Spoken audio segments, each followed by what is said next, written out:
수원시가 특례시로 승격한 만큼 시의회에 더 많은 역할에 대한 요구가 이어지고 있습니다. 매주 목요일 수원 특례시 의회 살펴보고 있는데요. 오늘은 유준숙 기획경제위원장 모시고 말씀 들어보겠습니다. 경기 총국 연결해보죠. 나와 계십니까, 의원님? 네, 안녕하세요. 수원시 특례시 기획경제위원장 유준숙입니다. 반갑습니다. 예, 반갑습니다. 전반기 기획경제위원장을 맡으셨는데 조직, 예산 등을 관장하는 막중한 상임위로 알고 있거든요. 어깨가 무거우실 것 같습니다. 어떠십니까? 네, 12대 의원님들의 배려로 전반기 기획경제위원장을 맡게 되었습니다. 이 자리를 빌어 다시 한번 감사의 말씀을 드립니다. 기획경제위원회는 9명의 의원들로 구성되어 있습니다. 수원시의 조직, 예산과 경제, 일자리 문제를 총괄하는 상임위원회인 만큼 막중한 책임감을 갖고 의정활동에 임하고 있습니다. 특히 다양한 의견들을 수렴하는 창구로서의 역할을 다할 수 있도록 시민들과 함께 지역 문제를 꾸려나가며 시민들이 신뢰할 수 있는 위원회가 되고자 노력하고 있습니다. 아울러 다양한 일자리 창출과 지역경제 활성화, 효율적인 예산 편성 등의 우리 기획경제위원회는 선후배 및 동료 의원들과 지속적으로 소통, 협력하며 시민들이 체감할 수 있는 변화를 일으키기 위해 몰두하고 있습니다. 주어진 자리에서 항상 초심을 유지하며 소신 있는 의정활동을 바탕으로 시민들과 소통하면서 민생, 현안 문제 등의 효과적인 방안을 제시할 수 있는 위원회가 될 수 있도록 위원장으로서 역할을 충실히 하겠습니다. 네, 지금 행정사무감사가 진행되고 있는 것으로 알고 있는데 12대 의회 개원 후 첫 행정사무감사입니다. 어느 때보다 좀 바쁘실 것 같습니다. 어떻습니까? 네, 맞습니다. 지난 21일 제372회 2차 정례회의가 시작돼 위원회별로 소관사무에 대한 행정사무감사를 진행하고 있습니다. 집행부에서 지난 1년간 추진해온 각종 정책 및 사업들이 얼마나 내실 있게 집행되었는지에 대해 면밀하고 내실 있는 검토가 이루어질 수 있도록 꼼꼼히 점검하고 있습니다. 12대 의회가 개원하고 첫 번째 행정사무감사인 만큼 적극적인 자료 수집, 현장 확인 등을 통해 사전 준비를 철저히 했습니다.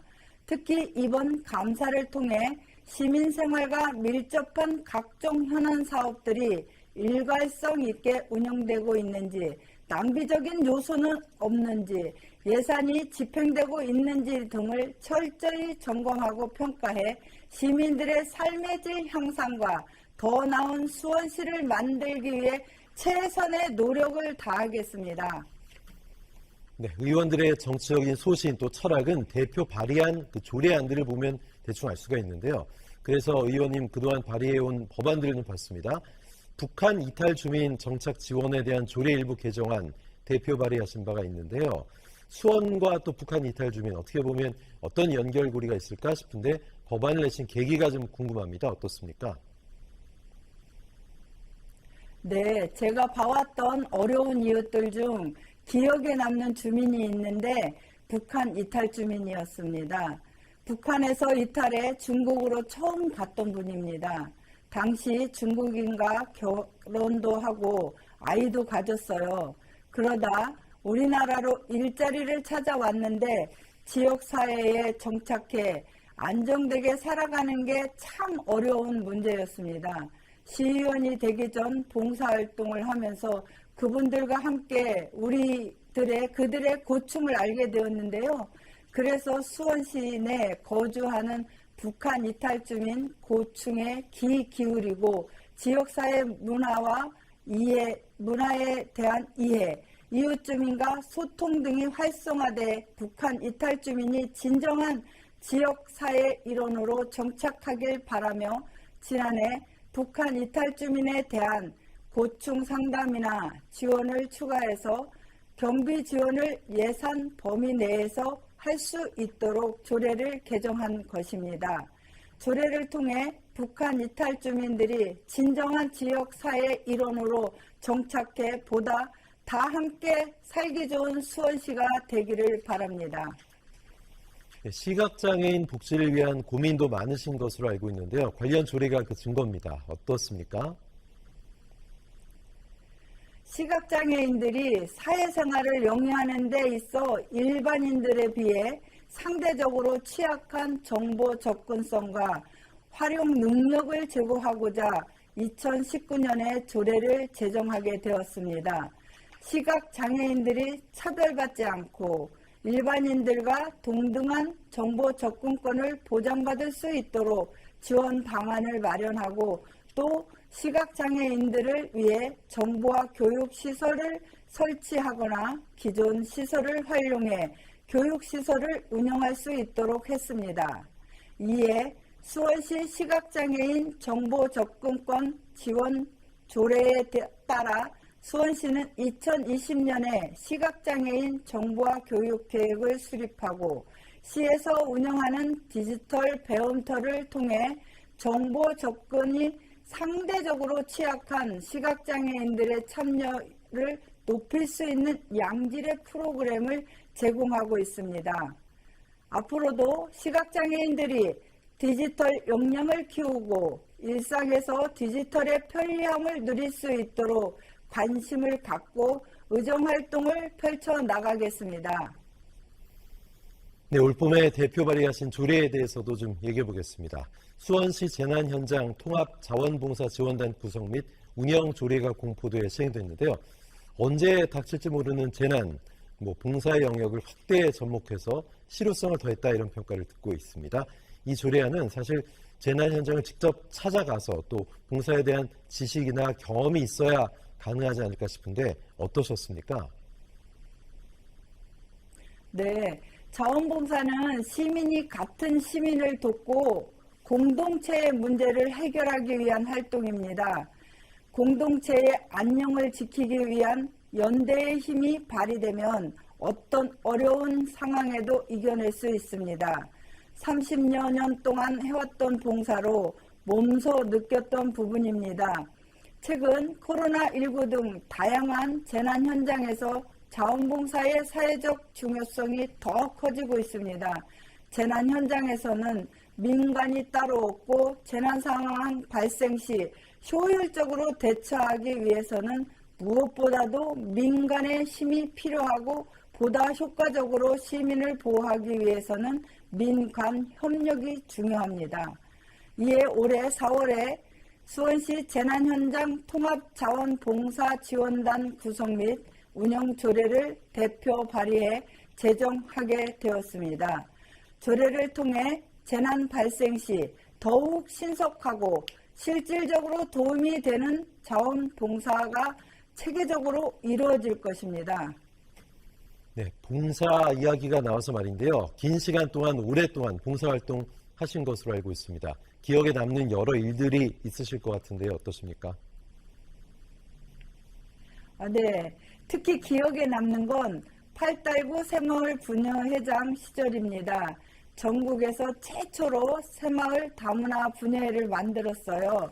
정착해서 살고 있는 다문화 새터민 엄마들 중에 우리 사회를 위해 봉사하고 싶어하는 분들이 많았습니다. 이런 목소리를 듣고 약 80여 명 정도로 처음 시작했습니다. 일종의 제도권 내에서 김장 봉사, 된장, 고추장 봉사와 같은 일상생활에 아주 밀접한 봉사활동을 진행했습니다. 처음에 거부감을 느꼈던 주민들도 어느덧 반기게 됐습니다. 또 소속 엄마들도 되려 소외계층에 도움을 줄 수 있다는 점에 크게 감동을 하고 보람을 느껴서 모두가 즐거웠던 그런 봉사활동이었습니다. 지금도 이런 인연으로 수원시 다문화협회와 함께 고추장을 담아 어려운 이웃에게 나눠주는 활동을 계속 이어가고 있습니다. 네, 이번엔 지역 내 현안들 좀 얘기해 보겠습니다. 그 어떤 현안보다도 주차 문제에 대한 고민이 깊은 것으로 알고 있습니다. 어느 정도 심각합니까? 지난 11대에는 비례대표로 의원직을 수행했다면 이번에 지역구 선출직에 당선되면서 행궁동, 지동, 오만1동, 오만2동, 인계동 등 지역구 현안을 좀 더 주체적으로 챙길 수 있을 것입니다. 모두가 공감하는 주차시설 문제가 아닐까 생각합니다. 우선 오만2동 아주대학교 인근 상가와 다세대 주택 밀집 지역 주차난 해소를 위해 오만동 72-3번지 1원에 지상 3층 주차 173면의 공영 주차장을 건립 중에 있습니다.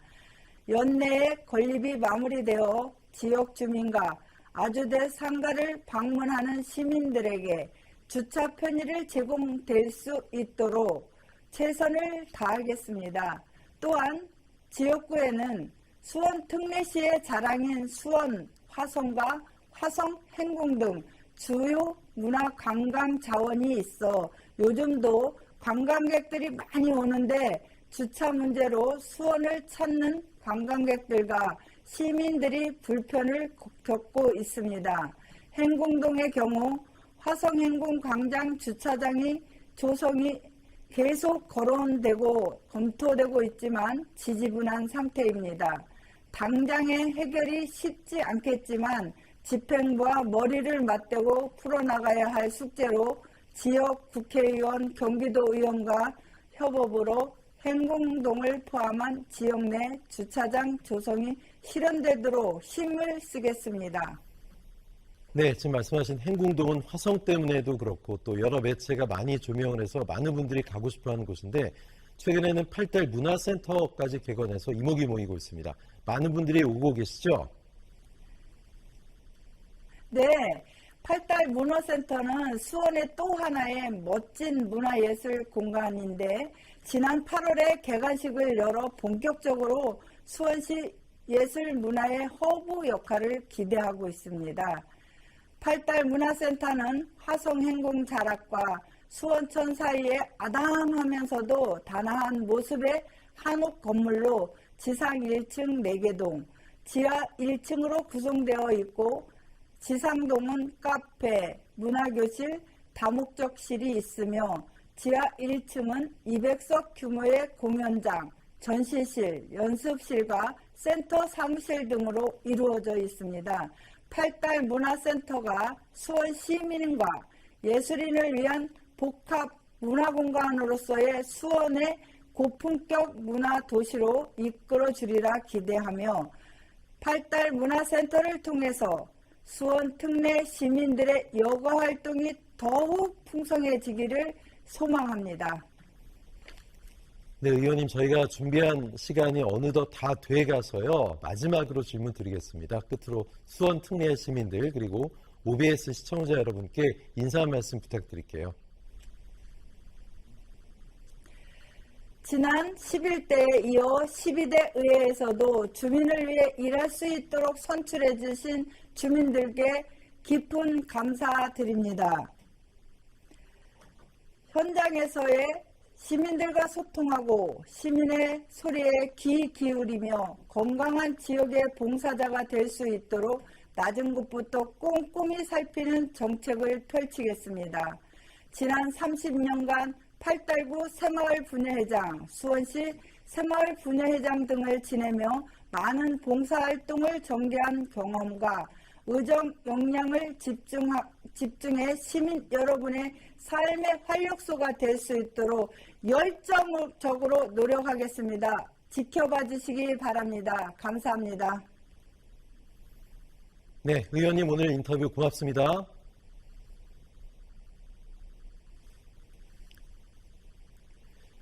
예, 수원특례시 유준숙 기획경제위원장과 말씀 나눠봤습니다. 뉴스 오늘 저희가 준비한 소식 여기까지입니다. 내일도 알찬 소식으로 찾아오죠. 고맙습니다.